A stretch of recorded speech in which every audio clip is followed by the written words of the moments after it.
श्रीराम. सर्व श्रोत्यांना प्रेमपूर्वक नमस्कार. श्रोते हो, आपण स्वामी विद्यानंद यांच्या भावार्थ रामायण संक्षिप्त या ग्रंथाच्या आधारे निर्माण झालेला मला भावलेले भावार्थ रामायण अर्थात आत्मपरायण हा ग्रंथ आपण पाहत आहोत. आज युद्धकांडातील अध्याय 63वा रावणाचा शिरच्छेद. ओम श्रीराम. श्रीराम व रावण यांचे युद्ध अनुपम आहे.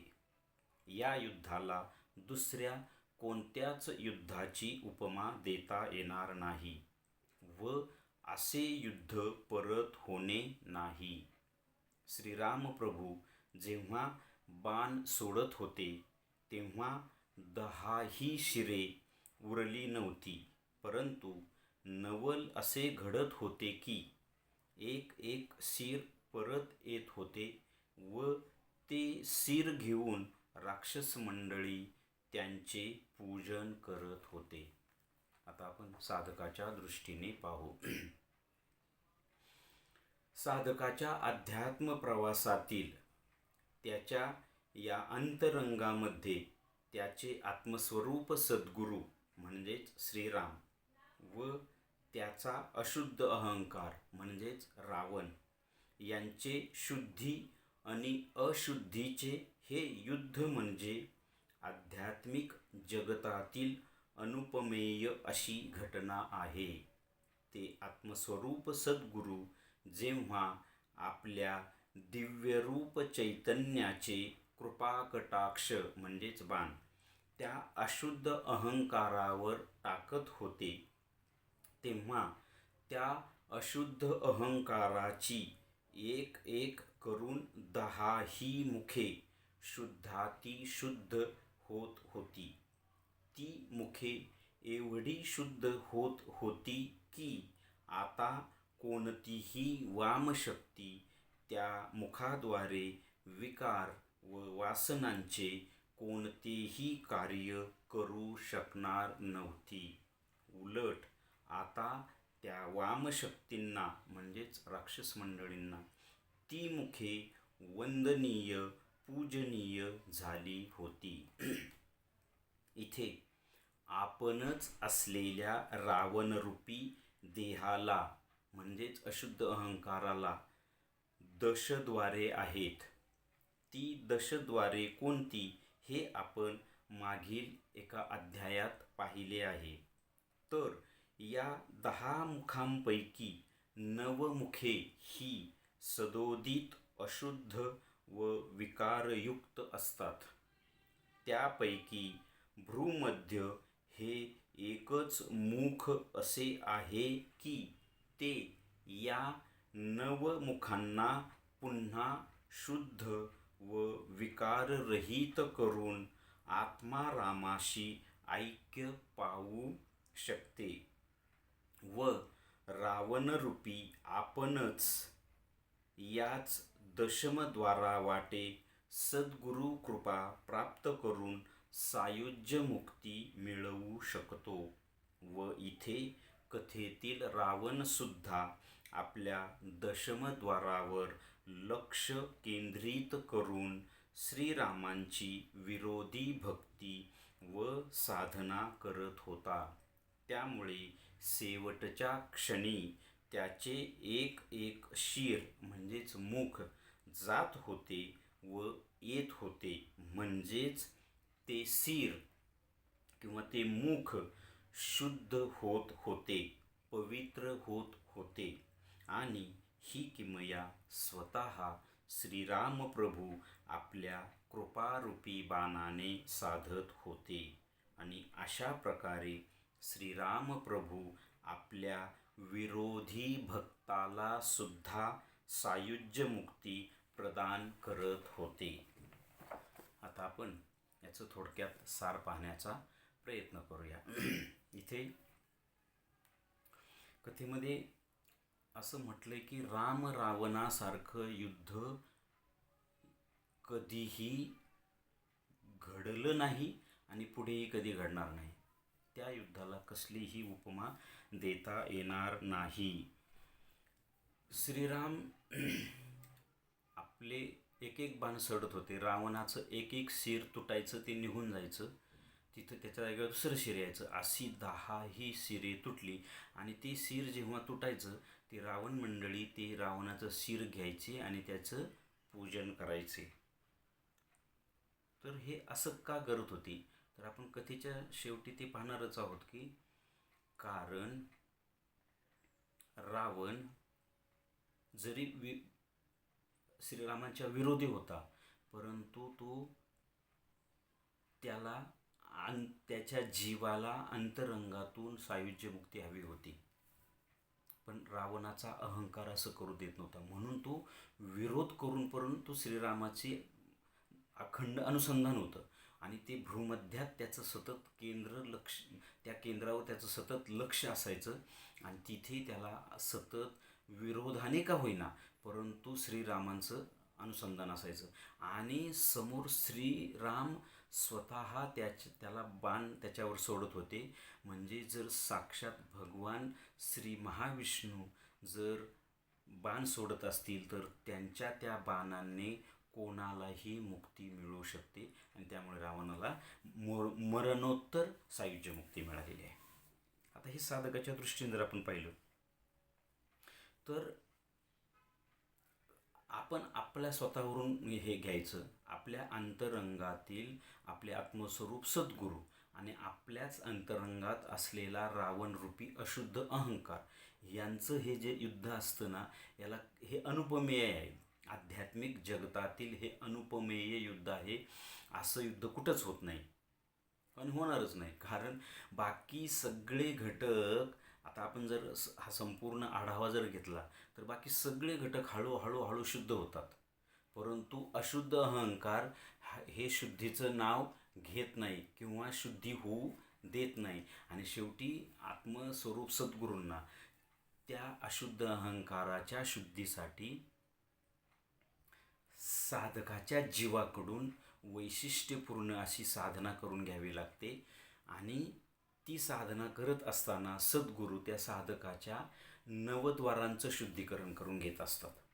आणि म्हणून खरंच जर व्यवस्थित आपण चिंतन केलं तर आपल्या लक्षात येईल, कारण हे साधकाशी असलेलं युद्ध आहे. म्हणजे अशुद्ध अहंकार कोणाचा आहे? साधकाचाच आहे. परंतु त्यांनी साधकाच्या जीवावर कब्जा मिळवलेला आहे. आणि त्या कब्जातून सोडवण्यासाठी सद्गुरूंची प्राप्ती साधकाला होते. सद्गुरू अनुग्रह देतात. साधक सद्गुरूप्रणित साधना तळमळीने करायला लागतो. हळूहळू एक एक घटक म्हणजे मन, प्राण, बुद्धी, चित्त, हृदय, नाडी, पेशी, शरीरातले सगळेच्या सगळे घटक हळूहळू शुद्ध होतात. मात्र अशुद्ध अहंकार लवकर शुद्ध होत नाही. आणि त्यासाठी सद्गुरू वेगवेगळ्या किमया करत राहतात. मग सद्गुरू हे अंतरंगातले सगळे घटक शुद्ध करत राहतातच. त्याबरोबर साधकाची जी अशुद्ध नवद्वारे असतात आणि त्या नवद्वारामुळेच अशुद्ध अहंकार साधकाकडून विकार, वासना, काम, क्रोध, लोभ, पाप वगैरे वगैरे सगळ्या गोष्टी या नवद्वाराच्या मार्फत अशुद्ध अहंकार करून घेतो. ही नवद्वारं कोणती आपण मागच्या अध्यायात पाहिले तरी पण पहा, 2 डोळे, 2 नाकपुड्या, 2 कान, मुख, गुदद्वार आणि लिंग आणि दशव जे द्वार याला भ्रूमध्यस्थान, याला दशमे द्वार असं म्हटलेलं आहे. जे आज्ञाचक्र आहे त्याला दशमद्वार असे म्हटलेलं आहे. आणि याला अलंकारिक भाषेत ईश्वराकडे जाणारी खिडकी असं म्हटलेलं आहे. यालाच श्री ज्ञानेश्वर महाराज हरिपाठात देवाची ये द्वारी उभा क्षणभरी तेने मुक्तीचारी साधी येल्या.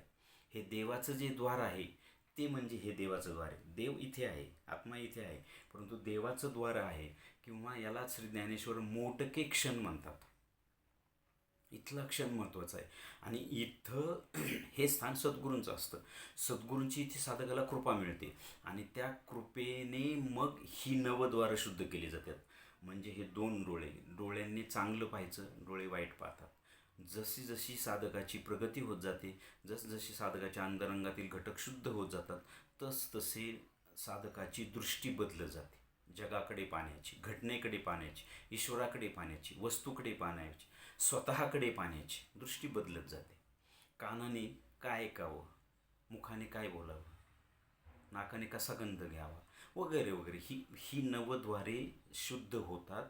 आणि ही किमया दशमद्वार करतं. इथे कथेमध्ये रावणाला दशद्वारे म्हटले, पण रावणाची नवद्वारे ही अखंड अशुद्ध होती, म्हणून तो रावण. तसंच रामायणामध्ये दशरथ, रावणाला दशमुख म्हणतात आणि श्रीरामांच्या वडिलांना दशरथ, हीच दशरथ, हे 10 अवयव, ही 10 इंद्रिये, ही 10 मुख. मात्र दशरथाची 10ही मुख शुद्ध होती, म्हणून तो दशरथ. आणि म्हणून तिथे आध्यात्मिकदृष्ट्या तिथे आत्मा प्रगट होतो किंवा तिथे श्रीराम जन्मतो असं म्हटलं जातं. म्हणून ह्या नवद्वारांची शुद्धी अतिशय महत्त्वाची आहे. आणि ही नवद्वारं शुद्ध होत होती, ती किमया कथेच्या दृष्टीने श्रीराम प्रभू करत होते, परंतु साधकाच्या दृष्टीने साधकाच्या हृदयात असलेले सद्गुरू किंवा साधकाच्या भ्रूमध्यस्थानी असलेले सद्गुरू ही एक एक साधकाचं मुख शुद्ध करून घेत होते.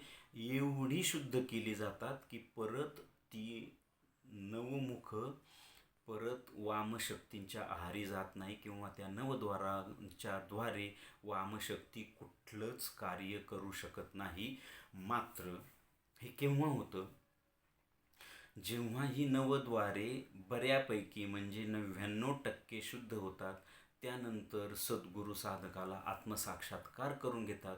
आणि आत्मसाक्षात्काराच्या नंतर ही नवमुख कुठलंही वाईट कार्य करत नाही, कुठलीही वाईट गोष्ट करत नाही.